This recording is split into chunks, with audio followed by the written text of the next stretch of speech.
It was either Adam Scheffler or Ian Rappaport this morning said that the Niners did not contact the Rams for the number 2 spot, period. That they went straight to number 3. The Jets. Okay. They didn't. The Jets. Yeah. They didn't contact the Jets for the number 2 spot. So there's we're thinking there's something up with that.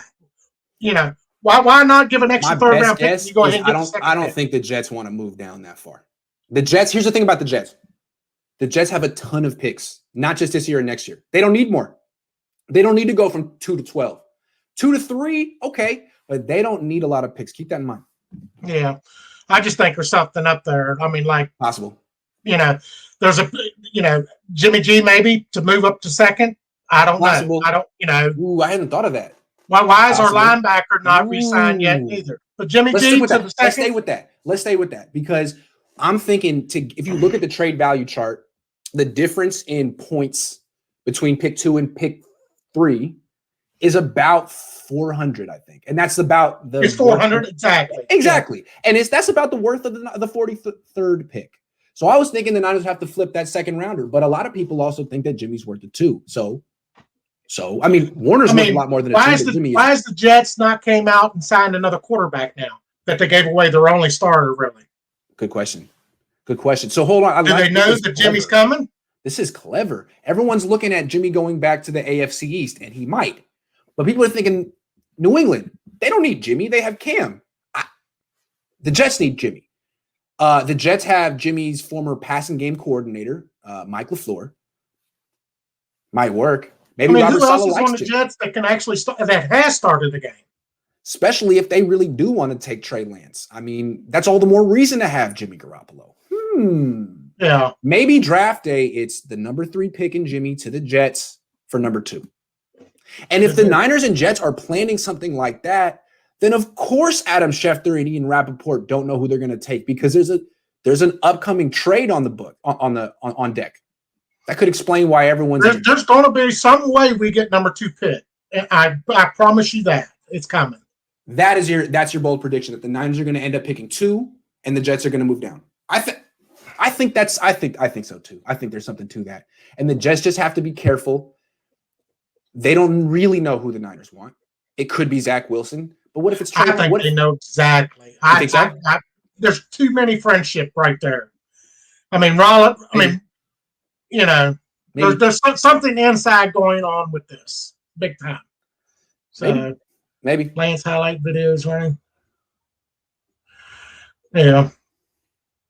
That was 2 years ago. He was 19 years old. And the thing is, you talk about Ohio State and Alabama have no track record of developing quarterbacks. Well, North Dakota State developed Wentz. He got hurt. He was good before he got hurt. So hard to say. I mean, he was on track to throw 40-some TDs or 50 TDs that year.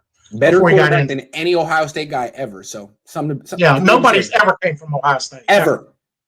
And it's not a coincidence. There's got to be something. It's not that because they recruit well. They just don't prepare these kids. It's too bad. Remember this though. When you saw Tim Tebow come into the league with that stupid thing, it was like, do they even coach mechanic? I know that was Urban Meyer in Florida, but same thing. Anyway. Yeah. Is history going to be changed and the Jets are finally going to get a pick right? I don't think so. No, absolutely not. They're not. Absolutely not. So they're not going to pick the best quarterback. It's just not going to happen. They're going to pick a bust, and most likely, who I think it is, Trey Lance, but not Trey Lance, Justin Fields. Yeah, I just don't see him hitting on the best guy in the draft. Jets. It's what they do. It's what they do. Yeah. So, I just wanted to mention that where they said that the Niners did not even ask the Jets about that pick. Period. So, just wanted to mention that. Yeah. So, thank you, man. It was on this morning. So, it's hard to keep up with the East Coast news, but that's what I need you for, man. Where are you calling from, by the way? You told me before. Where are you calling from? Chester, Virginia. Yeah, I'm way out here on the East Coast. Yeah. All right, man. Well, thanks for calling. I'll talk to you soon. All right. Appreciate it. Thank you. Lee, you're next. Just real quick, let me take these things. Let me see your best Diz face, Grant. I try. I was in high school during the Fizz era.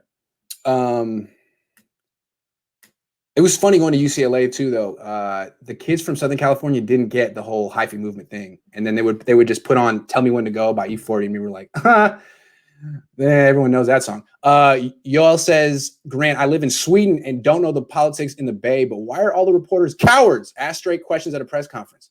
Oh, I didn't. Wow, well, really escalated there. It's a great question. I love the 49ers beat writer, so I'm not going to like slam them. But what I will say is it's a West Coast thing, man. You're from Sweden. West Coast people just don't say what they mean. They're not direct. You know, when they say, hey, what's up? That's really screw you. I don't like you. It's kind of how we do out here. The East Coasters are the blunt, direct ones. My dad is that way. He asks questions in about 8 words or less. I love that. I try to be that way too. That's how I was raised. But most West Coast people like beat around the bush endlessly. It's just the way we are. Not the way I am, though, because I'm way cooler than everyone.